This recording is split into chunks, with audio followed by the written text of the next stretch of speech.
Everything you think you know about the War of the Ring is wrong. The real battle, the one that sealed the fate of Middle-earth, wasn't fought at the Black Gate or on the slopes of Mount Doom. It was lost thousands of years before that was born, in a cataclysm so profound its echoes dictated every move in the Third Age. And the key to understanding it all lies not with Sauron, but with the one being who could have stopped him forever, and chose not to. Welcome back, Lore Masters. This is part 5 of our Silmarillion Connection series, where we uncover how the First Age forged the world of the Lord of the Rings. Today we're tackling the single most consequential decision in Middle-earth's history. A decision made in the fiery wreckage of the First Age that doomed every hero of the Third Age to fight a war they could never truly win.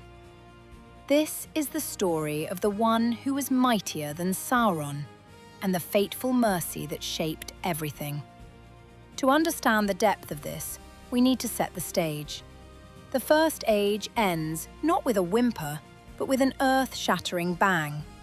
The Valar themselves, the angelic powers of the world, finally intervene directly in the war against the first Dark Lord, Sauron's master.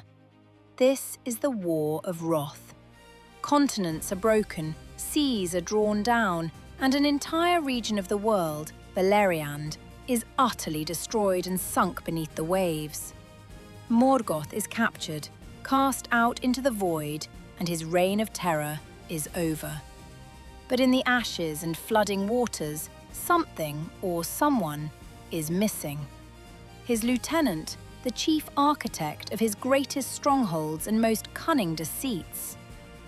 Here's the first central conflict. In the aftermath of this divine victory, with Morgoth's armies shattered, is not found among the captured or the slain. He hides, and when the Herald of the Valar finds him, he is given a choice: return to Valinor to face judgment for his crimes, or be declared an enemy forever. Is ashamed. He fears the judgment, but more than that, his pride cannot abide the humiliation. So he flees, he rejects pardon, and he hides in Middle-earth. This is the moment. The Valar had won total victory. They had the chance to root out and remove the last, greatest seed of evil from the world, and they let him go. Or more precisely, they didn't pursue him. This single failure to hunt down, when they had the absolute power to do so, plants the toxic seed that will grow into the White Tree of Valor, the corruption of Malar, and the shadow over Shire. Let's dive deeper. Why didn't they pursue him? The Valar's direct intervention had already caused catastrophic collateral damage, the drowning of an entire subcontinent. They were likely hesitant to cause more ruin. Furthermore, their policy after this becomes one of indirect guidance, sending the like and millennia later as advisors, not warriors. But the critical in-universe reason is this: was not yet the Sauron we know.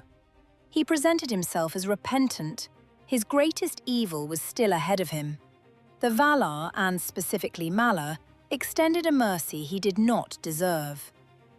And in doing so, they passed the burden of Sauron onto the children of Middle-earth, elves and men, who did not possess the power to utterly defeat him. Every struggle in the Second and Third Ages, the forging of the rings, the last alliance, the quest of the ring, is a direct result of this unfinished business. They are all fighting a clean-up operation for a war the gods left unfinished.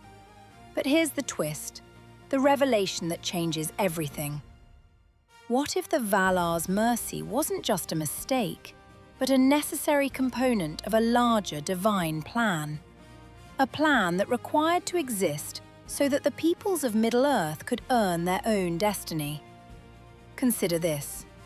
The greatest acts of courage, love, and sacrifice in the Third Age are responses to the threat of Sauron. his mercy for Mala, his loyalty, his kingship, his defiance of even his redemption. Without a foe to test them, would these virtues have shone so brightly? The music of the creator, Ilúvatar, weaves even the discord of Melkor and his servants into its final, glorious theme. His continued existence became the ultimate crucible for the hearts of elves and men. This leads us to our second deep dive, the legacy of that First Age mercy in the characters you know. Look at Mal. He is the son of Eärendil, who sailed to Valinor to beg the Valar for help against Morgoth. Elrond's entire life is a bridge between the divine intervention of the First Age and the mortal struggle of the Third. His counsel, his wisdom, his very presence is a living reminder of that unfinished war. Is even more direct. She lived through the First Age, saw the light of the Two Trees, and was banned from returning to Valinor. She remained in Middle-earth and became one of Sauron's greatest adversaries. For her, the war against Sauron is personal. It's the same war she fought against his master. Her resistance is a direct continuation of a conflict she thought would end with the War of Wrath. And then he is literally sent as an emissary of the Valar to correct, in a small, guided way, the problem they left behind. His entire mission is damage control. This brings us to our second conflict. If letting Sauron live was part of some grand design to foster growth in Middle-earth, then why send the wizards at all?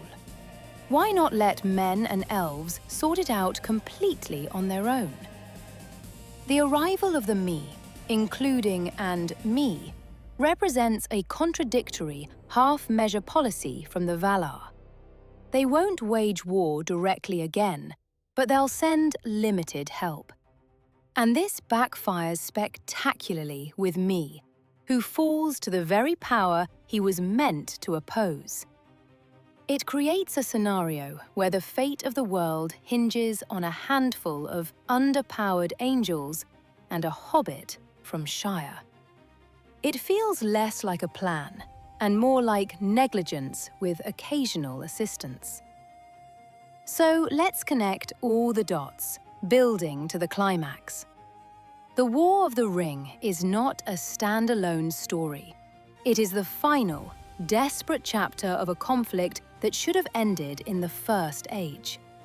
The ring itself is a Second Age creation, but its concept, a dominating will poured into a physical object, is pure First Age, learned from Morgoth corrupting the very matter of Arda. Is a lesser copy of his master, and the ring is a lesser copy of Morgoth's total corruption of the world. Every location is haunted by the past, falls because the dwarves dig too deep and awaken a literal demon from the First Age. The wields a power that originates in that ancient time. The bloodline of me exists because of First Age unions between men and elves.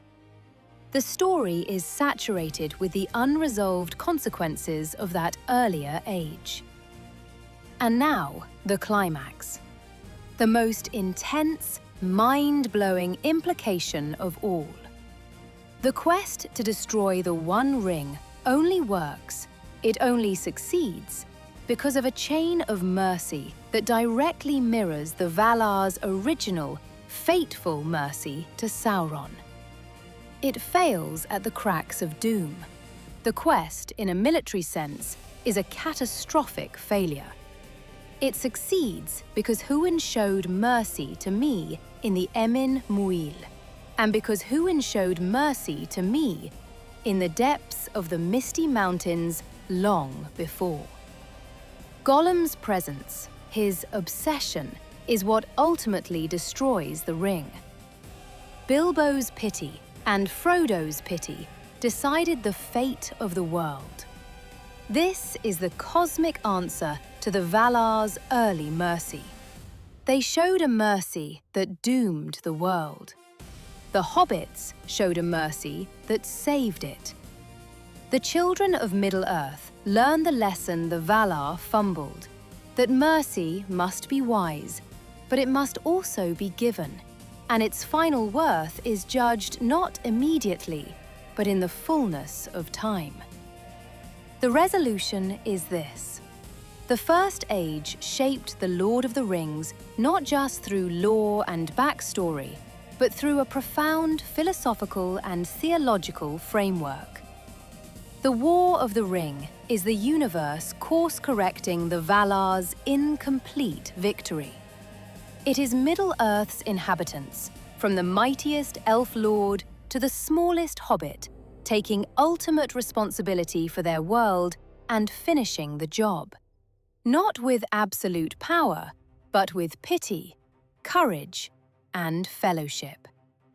The shadow of the First Age meant the Free Peoples could never have a clean, easy victory. But it also forged them into beings capable of achieving a more meaningful, hard-won peace.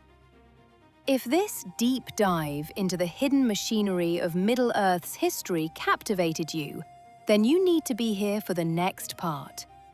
We're going to explore the most terrifying secret of the First Age, the true nature of the me in Moria, and what its survival tells us about the ancient world lurking just beneath the surface of the Lord of the Rings. Smash that subscribe button and hit the notification bell so you don't miss it. Let me know in the comments. Do you think the Valar were right to show mercy to Sauron? Or was it their greatest failure? Until next time, keep exploring the Legendarium.